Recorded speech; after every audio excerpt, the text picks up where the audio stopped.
भाभी, एक बार पूरी तरह निरीक्षण करके बता दीजिए, कहीं कोई कमी तो नहीं रह गई।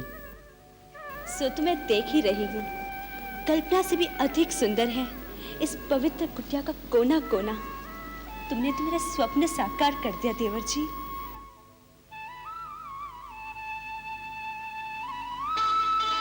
भैया, आप ठीक स्थान पर बैठे हैं। ये स्थान मैंने आपके लिए ही बनाया है, आपके संध्या बंधन के लिए। साथ में फूल भी रख दिए। कैसा है भैया? अति उत्तम लक्ष्मण। इस वट वृक्ष के नीचे कितनी शांति है। तो स्वामी, इसी शांति भवन में हम अपने वनवास का शेष समय क्यों न बिता दें? अयोध्या त्याग कर वन में भटकते भटकते 12 वर्ष से भी अधिक व्यतीत हो गए हैं। अयोध्या। सीते, कैसा पवित्र नाम लिया तुमने। अयोध्या का नाम स्मरण करते ही जन्मभूमि की माटी की सोंधी सुगंध रोम रोम में समा जाती है, और उसके साथ ही आती है माता कौशल्या की याद। आपको तो कभी कभी याद आती होगी, पर माता जी की व्यथा का अनुमान आप नहीं लगा सकते।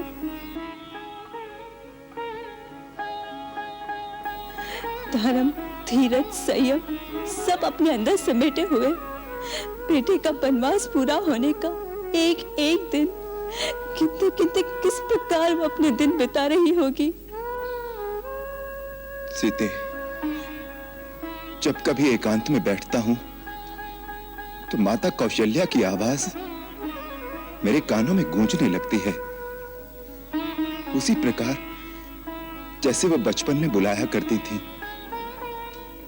राम, जल्दी आओ पुत्र, भोजन परोस दिया है।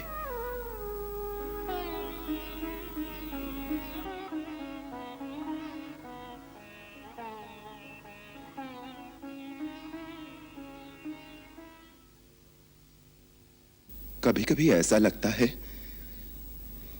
जैसे कि मां अपने महल के झरोखे में खड़ी मेरा रास्ता देख रही हैं। धीरज रखो मां, हाँ धीरज रखो। अब थोड़ा ही समय रह गया है मेरे लौट कर आने में। मैं आ रहा हूं मां, मैं आ रहा हूं मां।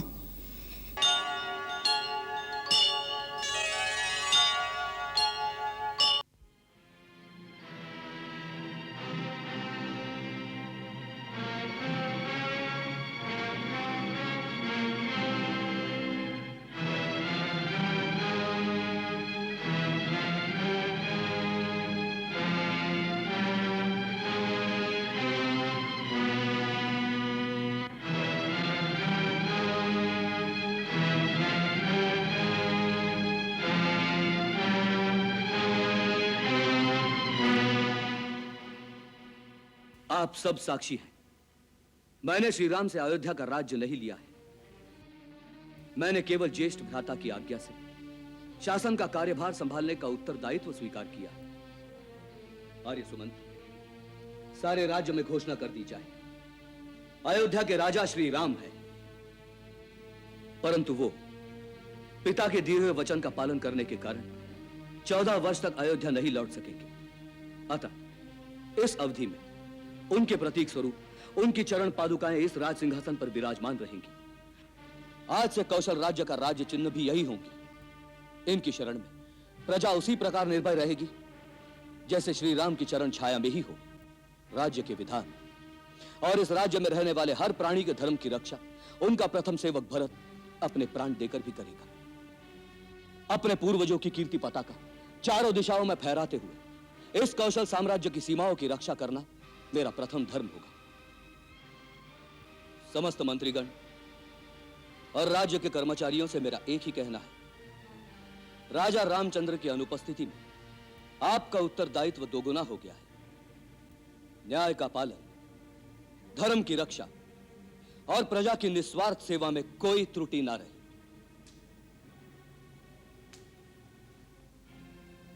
गुरुदेव, यदि आप आज्ञा दें तो अपने मन की एक बात आपके सन्मुख इस आशा से निवेदन करूं कि आप उसमें सहमति दें।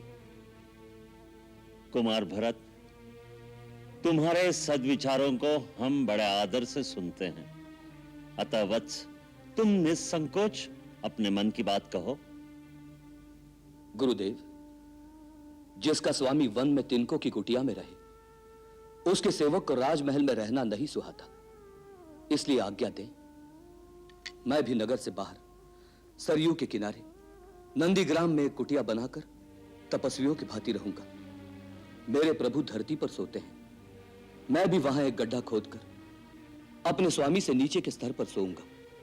वहीं एक पादुका मंदिर बना के श्री राम की चरण पादुकाओं को सिंहासन पर सुसज्जित करके उनकी आज्ञा से ही राज्य का कार्यभार संभालूंगा।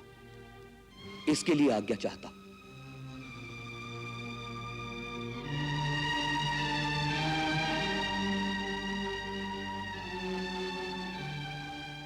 तुम धन्य हो भरत, धन्य हो।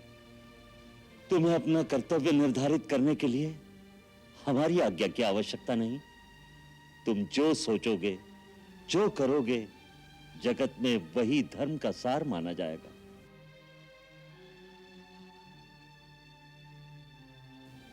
धर्मपिता महाराज जनक और समस्त गुरुजनों से मेरी यही याचना है कि आप मुझे आशीर्वाद दीजिए, जिससे मेरे कर्तव्य पालन में मुझे सफलता मिले।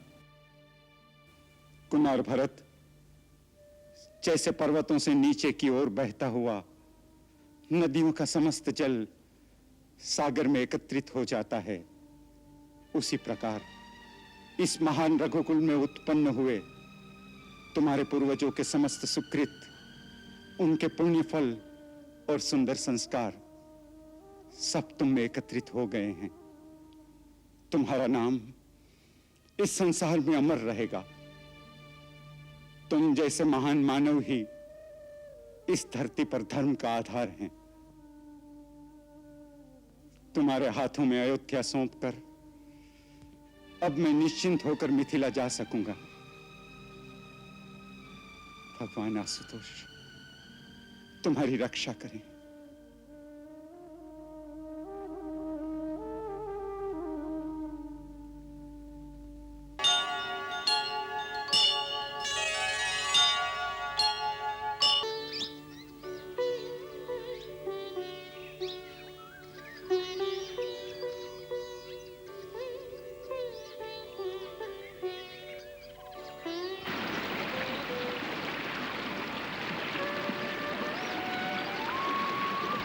भैया, नदी के पानी की ध्वनि सुनाई दे रही है।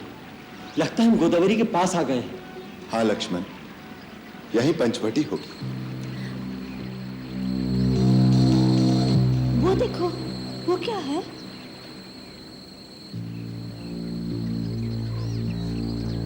कोई बहुत बड़ा गिद्ध है, जैसे गिद्धों का राजा हो।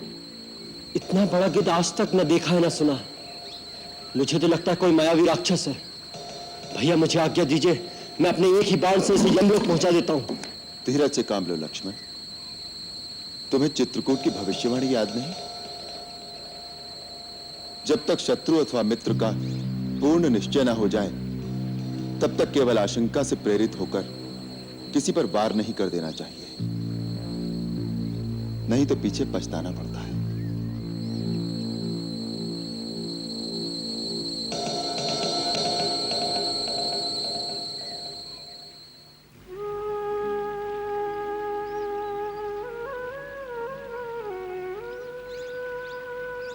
हे महापक्षी, मैं आपका परिचय जानने की इच्छा से आपके सम्मुख आया हूं।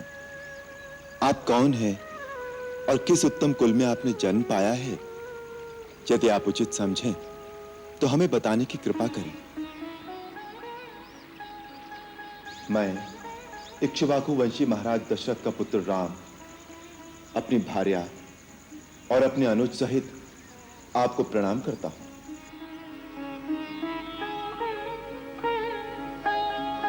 वत्स राम, तुमने मेरे स्वर्गवासी मित्र दशरथ का नाम लेकर मुझे रोमांचित कर दिया है। महापराक्रमी महाराजा दशरथ के साथ मेरी मित्रता देवासुर संग्राम के समय हुई थी, जब उन्होंने शंबरासुर का संहार किया था। उस दिन उन्होंने मुझे गले लगाकर कहा था कि जटायु, तुम मेरे प्राणों जैसे प्यारे हो, तुम उनके पुत्र हो तो जैसे मेरे ही पुत्र हो। रघुनंदन महर्षि कश्यप के 2 पुत्र हुए थे, गरुड़ और अरुण। गरुड़ श्री विष्णु जी की सेवा में चला गया और अरुण सूर्य देव की सेवा में लीन हो गया। मैं उन्हीं अरुण का पुत्र हूं। हम 2 भाई हैं। मेरे बड़े भाई संपत्ति गिद्धों के राजा हैं। मेरा नाम जटायु है। तुम लोग पंचवटी में पनकुटी बनाकर रहो। मैं उसके आसपास ही एक प्रहरी की भांति तुम्हारी रक्षा करता रहूंगा। पक्षीराज, आज कितना भाग्यशाली दिन है। आपसे मिलकर जैसे मेरे पिता मुझे फिर से मिल गए। अब मैं अपने आप को फिर से सनाथ और सुरक्षित अनुभव करता हूं। लक्ष्मण, यहीं पर अपनी पर्णकुटी बनाओ। हाँ वत्स, उधर नदी के किनारे वो स्थान सबसे उत्तम है।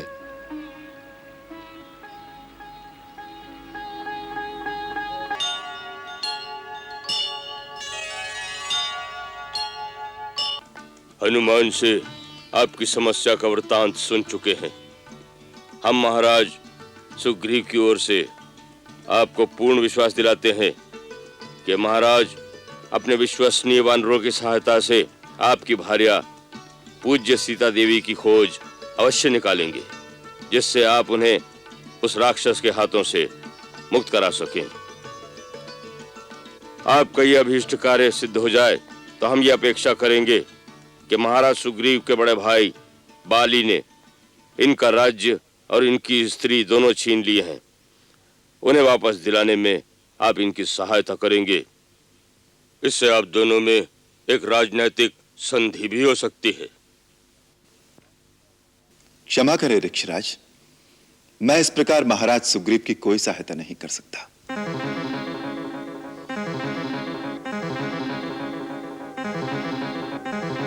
ऐसा तो कोई क्षुद्र व्यापारी ही कर सकता है कि पहले आप मेरी सहायता करें, फिर मैं आपकी सहायता करूं। यह उचित नहीं है। और दूसरी, जो आपने राजनैतिक संधि की बात कही है, सो राजनीति की नींव तो केवल स्वार्थ पर रखी हुई है, और मेरी प्रकृति में स्वार्थ का कहीं स्थान नहीं है। क्षमा करें नाथ, हम अल्प बुद्धि योनि के जीव हैं।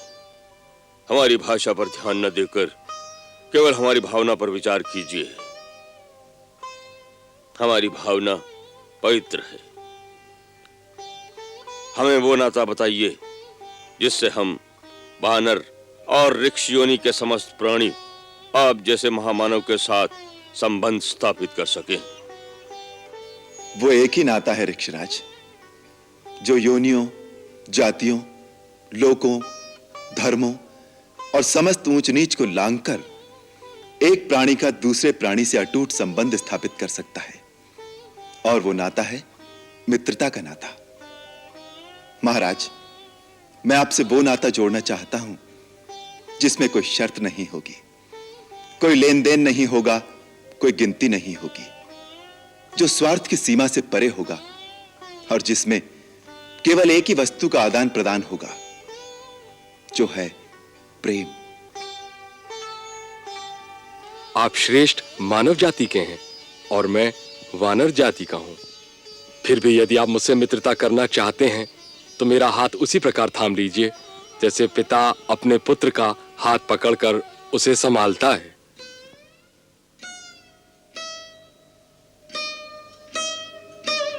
कपिराज, आज से हम आपके हो गए।